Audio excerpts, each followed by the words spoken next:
Welcome to our guide on how to create another account on Twitter, the updated version. If you're using an Android smartphone and want to set up a new Twitter account, follow these simple steps. Step 1. Open the Twitter app on your Android smartphone. Step 2. Tap on your account's profile photo. Step 3. Next, tap the vertical three-dot icon that is located beside your profile picture and display name. Step 4. In the menu that appears, tap on Create a New Account.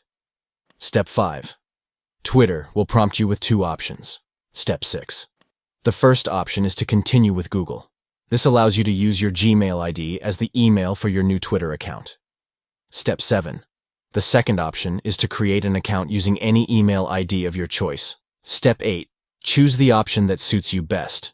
If you select Create an Account, Twitter will require you to provide the necessary details to set up your new account. By following these steps, you can easily create an additional account on Twitter, giving you the flexibility to manage multiple profiles with ease.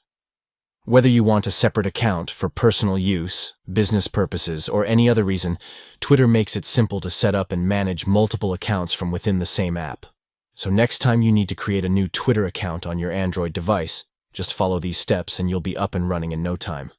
Thank you for watching, and we hope this guide has been helpful in setting up another account on Twitter. Stay tuned for more tech tips and tutorials.